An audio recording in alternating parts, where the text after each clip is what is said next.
welcome to Bishop Academy online classes.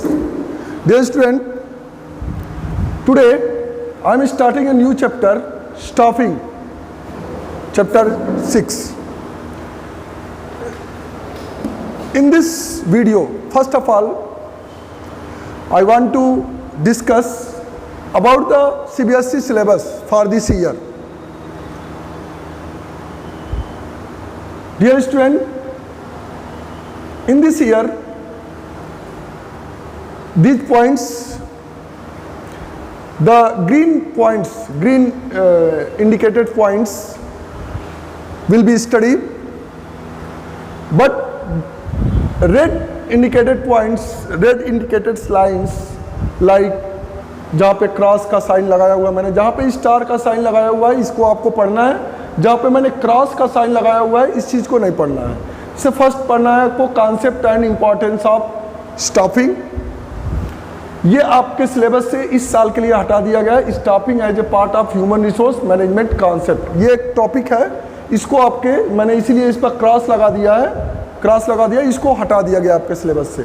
बाकी ये चीज़ें staffing process, recruitment sources, selection process, training and development concept and importance, methods of training on the job and of the job, induction training, vestibule training, apprenticeship training and internship training, ये सब चीज़ें आपको syllabus में पढ़ना है, सिवाय staffing as a part of human resource management concept. इस part को छोड़ के बाकी सारे पार्ट आपको पढ़ने हैं। तो ये चीज़ इसलिए मैंने इसको सीबीएसई सिलेबस को मैंने इसमें इंडिकेट कर दिया कि ये पार्ट आपको नहीं पढ़ना है, इसलिए इस पार्ट को नहीं पढ़ाया जाएगा। अब आते हैं सबसे पहले कॉन्सेप्ट ऑफ स्टाफिंग। स्टाफिंग का कॉन्सेप्ट ये है कि putting the people on the job, to the job, किसी भी पीपल को जॉब पे रखना ही स्टाफिंग है। मतलब आप किसी पर्सन को जॉब पर अपॉइंटमेंट कर रहे हैं, जॉब के लिए अपॉइंटमेंट कर रहे हैं, तो ये स्टाफिंग का प्रोसेस है, ये स्टाफिंग है। या फिर finding the right people for the right job, जो जॉब के लिए आपको पीपल का रिक्रूटमेंट करना है, उनका सर्चिंग करना, लाइक एप्लीकेशन, आप एडवर्टाइजमेंट कराना, फिर एप्लीकेशन एक्सेप्ट करना, फिर रिटेन एग्ज़ाम ऑर्गेनाइज करना, ठीक है, और रिटेन एग्ज़ाम के बाद से मेरिट लिस्ट निकालना, फिर इंटरव्यू करना, फिर इंटरव्यू के बाद से आप सिलेक्शन करते हैं, फिर ट्रेनिंग के लिए भेजते हैं। ये सारी चीज़ें ट्रेनिंग के बाद उसको उस असाइंड जॉब पर अपॉइंटमेंट करना, ठीक है। तो ये चीज़ें जो प्रोसीजर है ये आपका स्टाफिंग का प्रोसेस है। तो ये स्टाफिंग का कॉन्सेप्ट है। In simple word, staffing means putting people to job और finding the right people for the right job. ये आपको ये इंपॉर्टेंट लाइन है इस स्टाफिंग के लिए। It is the function of management which is concern with estimating the man power requirements of an organisation and includes other function like recruitment, selection, placement, induction, training, development, promotion, compensation and performance appraisal। ये सारी चीज़ें इस staffing के process में ही include की जाती हैं।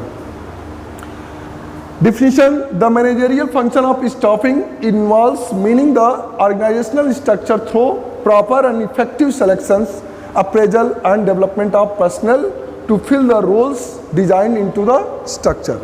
मतलब कि ये एक मैनेजरियल फंक्शन है। मैंने बताया था कि मैनेजमेंट फंक्शन 5 फंक्शंस होते हैं, जिसमें फर्स्ट फंक्शन जो होता है आपका planning, second function organising, third function आपका स्टाफिंग होता है, फोर्थ फंक्शन आपका डायरेक्टिंग होता है, और लास्ट फंक्शन जो फिफ्थ है वो है आपका कंट्रोलिंग। तो इसमें ये थर्ड इंपॉर्टेंट फंक्शन है मैनेजमेंट का। Importance of staffing. Human resource are the foundation and principal assets of an organization। क्योंकि ह्यूमन रिसोर्स किसी भी ऑर्गेनाइजेशन के लिए, किसी भी बिजनेस ऑर्गेनाइजेशन के लिए बहुत ही इंपॉर्टेंट रोल प्ले करते हैं, इसलिए उनका सिलेक्शन प्रोसीजर उनके अकॉर्डिंग होना चाहिए, ट्रेनिंग प्रोसीजर उनके जॉब के अकॉर्डिंग होना चाहिए। It's objective only when it has right kind of person in the right position। Selection जो स्टाफिंग का मतलब है कि जिस जॉब के लिए जिस पर्सन को अपॉइंट कर रहे हैं उस जॉब के स्किल्स के रिक्वायरमेंट के अकॉर्डिंग ही उस पर्सन का स्किल्स होना चाहिए। It will lead to wastage of materials, time, efforts and energy, resulting the lower productivity and poor quality of products. अगर ऐसा नहीं होता है तो ये क्या करेगा, वेस्टेज ऑफ मटेरियल, मतलब जिस सपोज करिए कि अगर प्रोडक्शन डिपार्टमेंट है, अगर उसमें टेक्नोलॉजिकल स्किल्स की ज़रूरत होती है, टेक्निकल स्किल्स की ज़रूरत होती है, अगर किसी पर्सन के पास टेक्निकल स्किल्स नहीं है तो उस प्रोडक्शन में वेस्टेज ज़्यादा होंगे, रॉ मटेरियल्स ज़्यादा वेस्टेज होंगे, टाइम भी ज़्यादा स्पेंड होगा उसमें, और रिजल्ट क्या होगा, लोअर प्रोडक्टिविटी होगी, कम प्रोडक्शन होगा, क्वालिटी भी उसकी अच्छी नहीं होगी। इसलिए जो इसका थीम है, the right people can help to take a business to the top, the wrong people can break the business. जहाँ पर एक सही व्यक्ति को अगर उस बिजनेस में उस पोजीशन पर लाया जाता है, उसके स्किल्स के अकॉर्डिंग उसको जॉब प्रोवाइड किया जाता है, तो अगर ऐसे सारे ह्यूमन रिसोर्स हैं तो वो उस बिजनेस को, ऑर्गेनाइजेशन को टॉप तक पहुंचा सकते हैं। वहीं अगर किसी गलत पर्सन का अगर अपॉइंटमेंट कर दिया जाए तो वो उस बिजनेस को ब्रेक कर सकता है, उसको तोड़ भी सकता है। Some important points, first importance of staffing, the points first, filling the roles by obtaining competent personnel. Staffing function is required to fill the various job positions. There will be no use of job position unless and until these are occupied by competent employees. Staffing helps in discovering and obtaining competent personnel for various jobs. इसमें किसी personal का मतलब है यहाँ पर staff से related, employees से related, किसी एम्प्लॉयज़ का रिक्वायरमेंट, जो जब हम अपॉइंटमेंट करते हैं उसका हमारा उद्देश्य जो होता है वो किसी बिजनेस ऑर्गेनाइजेशन में ढेरों सारे पोस्ट होते हैं, ढेरों सारे जॉब्स होते हैं, और उस जॉब्स पर एक कंपटीशन के थ्रू कंपटीशन ऑर्गेनाइज किया जाता है। उस कंपटीशन के थ्रू जो एलिजिबल पर्सन होते हैं उनको अपॉइंट किया जाता है।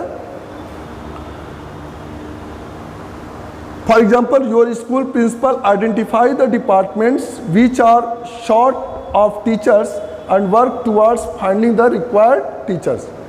तो अगर स्कूल की बात करें तो एक स्कूल का प्रिंसिपल, ढेरों डिपार्टमेंट्स हैं, जैसे सपोज करिए कॉमर्स डिपार्टमेंट है, साइंस डिपार्टमेंट है, मैथ डिपार्टमेंट है, तो इस डिपार्टमेंट्स को आइडेंटिफाई करता है किस डिपार्टमेंट्स में किस टीचर की रिक्वायरमेंट है, और जिस डिपार्टमेंट में टीचर की रिक्वायरमेंट होती है उस टीचर की रिक्वायरमेंट को पूरा करने के लिए वो क्या करता है, अपॉइंटमेंट करता है टीचर्स की।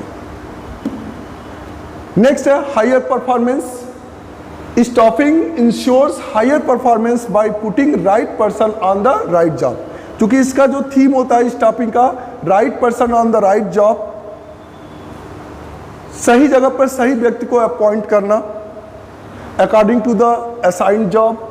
For example, in order to get best result, teachers who are proficient in business study are the right people to be appointed in the commerce department to teach business study.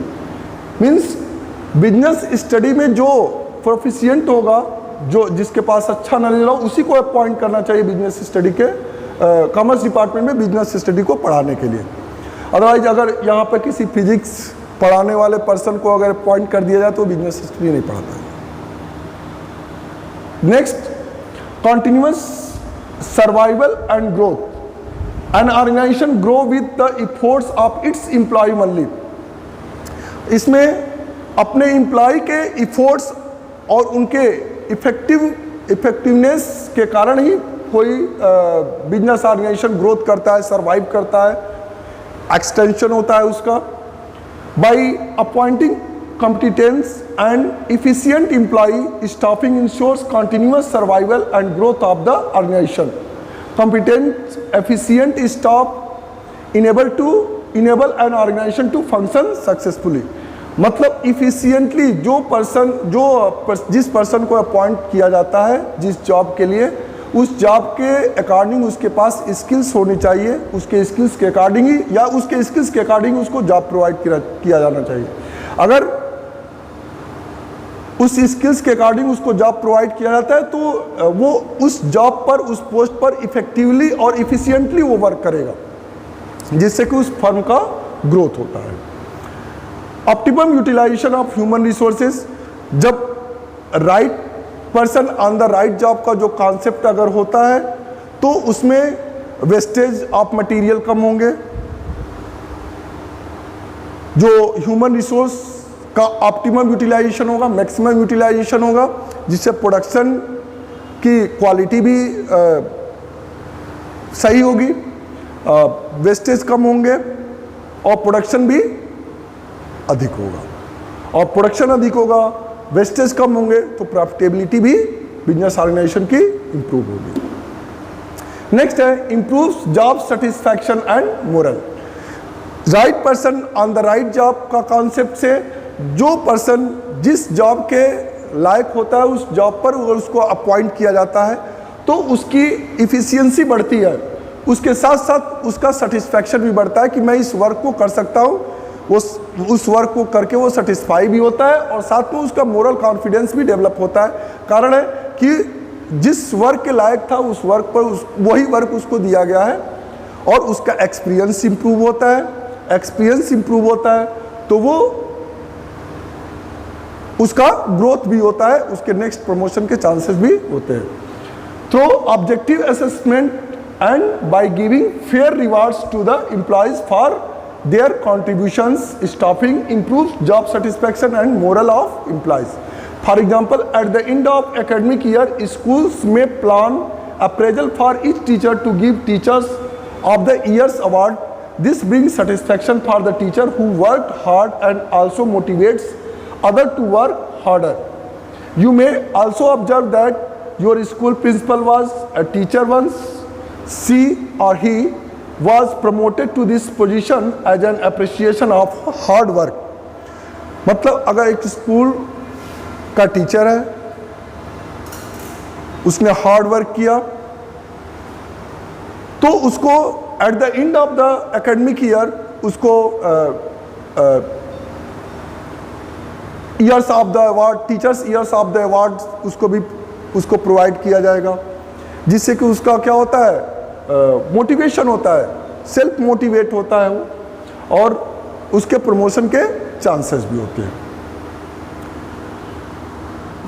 And the whole conclusion, staffing is an indispensable functions of management. In the absence of it in an organisation there will be less work more play.